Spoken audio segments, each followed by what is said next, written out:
Hello, my friend. How have you been? It's been a week already. So last week we talked about clothing for amputees, and today, guess what we'll be talking about? Shoes, footwears for amputees. Yes. So let's dive right into it. So I've been an amputee for a few years now, and I can tell you about footwears.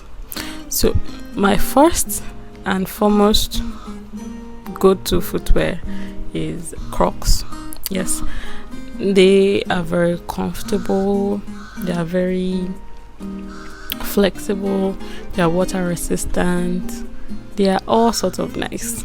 So whenever I'm indoors or I'm running casual errands or I just want to go out to have fun or something, I wear Crocs because it's really comfortable and it's a nice design. Yes. So if I'm going to score Crocs, it's going to be 9 out of 10.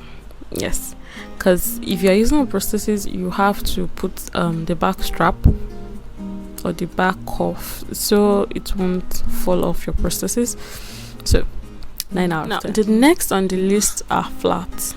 Flats are good for professional occasions, like when you have seminars, you have word rounds, you have presentations, you are in your suits and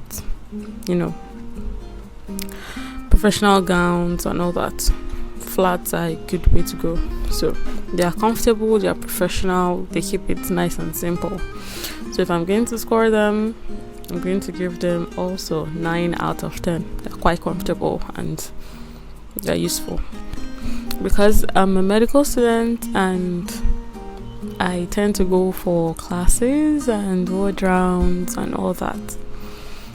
So I used to wear flat shoes with my professional attire. But now my school has changed to scrubs. We wear scrubs around. So that brings me to number 3. Sports shoes. Yes, sports shoes are a very nice pair of shoes. Like, I'm obsessed with sports shoes. I love sports shoes. They are beautiful, they are comfortable, they get the work done. They have this shock absorbing effect, like it cushions your movement and it just have everything nice to it, and it's such a beautiful design. You can get really attractive designs and good to go. So if you check my collection of footwears, my shoes, 90% are sports shoes. I love me sports shoes. I love them. They're that good. It's okay. The next I'm going to talk about is sandals. Now, I don't wear a lot of sandals. I don't wear sandal a lot frequently, just once in a while. And I'm going to tell you, there are some tricks to this.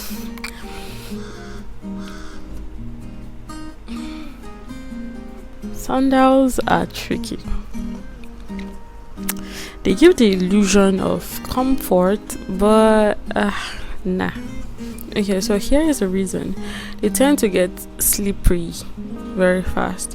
There are some prostheses that have this opening in between the big toe and the second toe, and there are some prostheses that do not have such openings.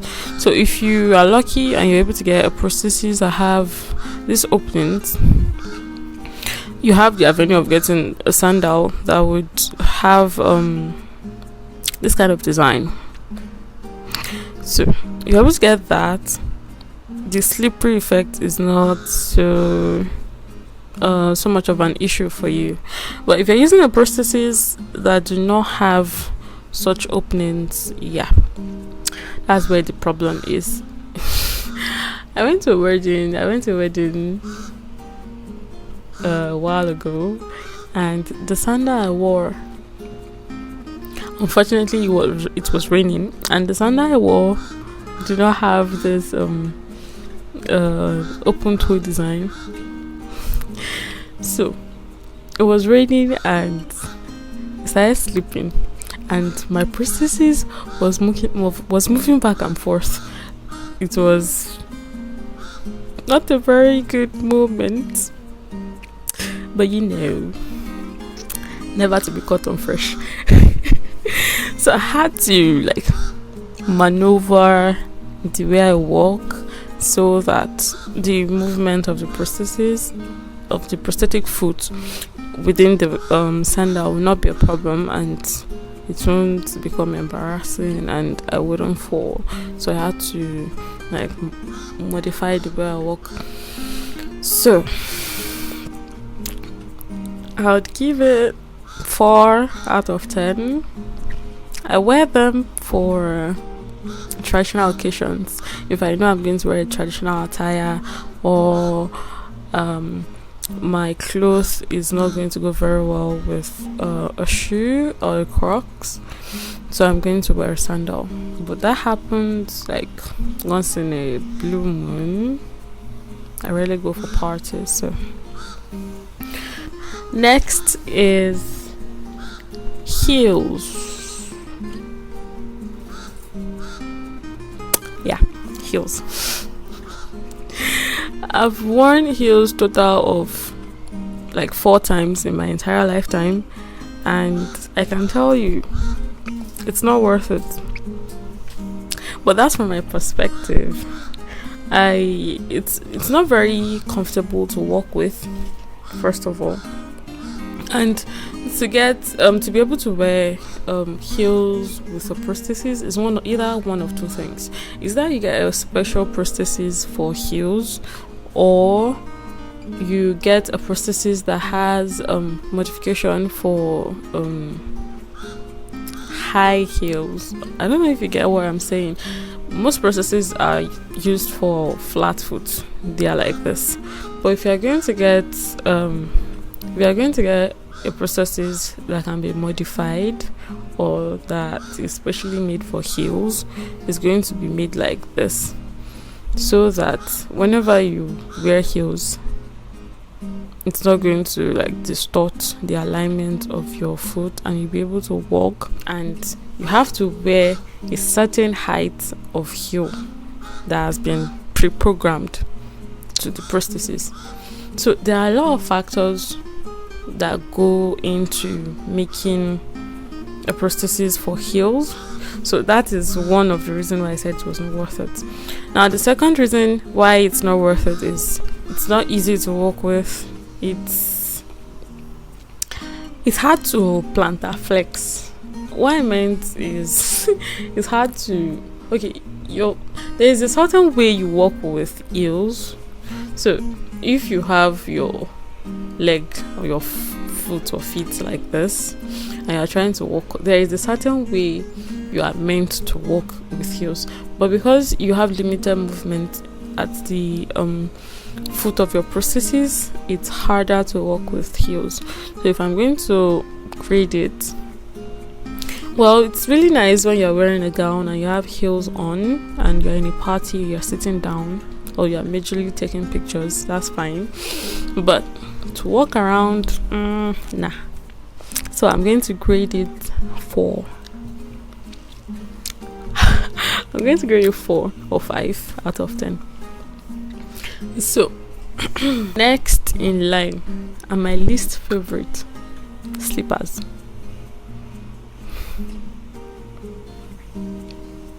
They are not worth it. They are cute, yes, but if you're using the prosthesis,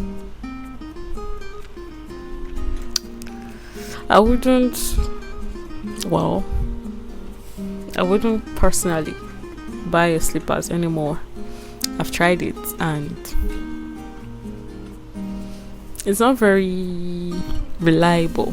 That's a word for it. It's not very reliable because you're busy talking or just with someone, or you're discussing an important issue, and all of a sudden you are walking while you're discussing, and all of a sudden you realize your prosthesis is without slippers anymore.